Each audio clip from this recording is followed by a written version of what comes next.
What if two simple lines could show you the birth of a new trend? Moving average crossovers are one of the most popular and misunderstood trading signals. Let's break them down and use them right. What is a moving average crossover? This strategy is built on two moving averages, one short-term and one long-term. When they cross, it signals a potential shift in momentum or trend. The most common setup, golden cross. 50-day MA crosses above the 200-day MA, bullish signal. Death cross. 50-day MA crosses below the 200-day MA, bearish signal. Traders use these crossovers as trend entry triggers, especially when confirmed by price structure and volume.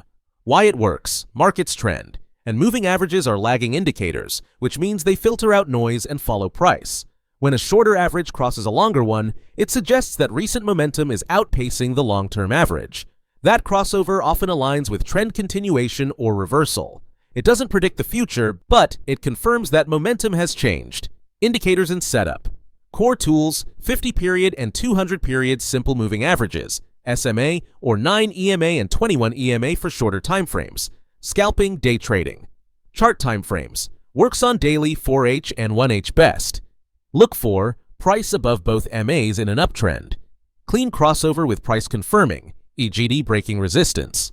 Volume increase or breakout candle during the crossover. Optional: use RSI or MACD to confirm overbought, oversold, or momentum shift. Entry, stop loss, and take profit.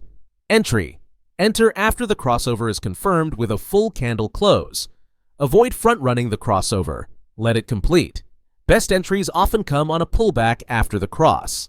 Stop loss: just below the swing low for long trades, just above the swing high for shorts, or use the longer MA as a trailing stop. Take profit: first target, recent resistance, support. Stretch targets: 1.5 to 2.5x your risk. Trail with MA or structure to capture more of the trend. Win rate and profitability. MA crossovers aren't high win rate systems. They often produce false signals in choppy or sideways markets. Typical win rate: 35–50%. But here's where they shine: high reward to risk setups. Clean entries in trending environments. Strong signals during volatility expansions. Example: 10 trades, 4 winners at 2.5R equals plus on 10R. 6 losers at 1R equals 6R. Net profit plus 4R. It's not about being right often. It's about capturing big moves when you are. Real-world example. Let's take BTC USDT on the 4H chart. Price consolidates for several days. 50 EMA crosses above 200 EMA at $28,000. Volume spikes. Entry: $28,200 after close confirmation. SL: $27,500.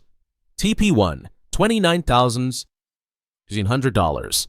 TP2: $30,500. Trailing SL using 50 EMA. The trade returns 2.5R before reversing.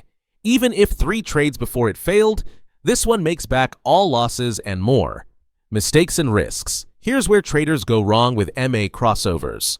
Trading in sideways markets equals chop equals stopouts. Entering before confirmation equals whipsaw risk. Ignoring price structure equals signals with no context. Forcing every cross into a trade equals no filter. To trade safely, only act on crossovers in clean trending setups. Use support resistance to filter signals. Confirm with volume or another indicator.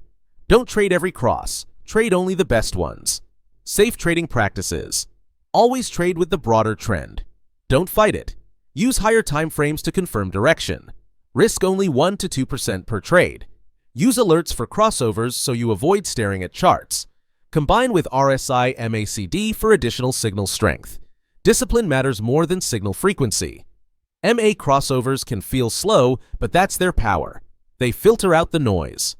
When you use them with price structure, volume, and patience, you're trading with the flow, not against it. Subscribe to Financial Literacy TV for more pro-level trading breakdowns, delivered visually and clearly.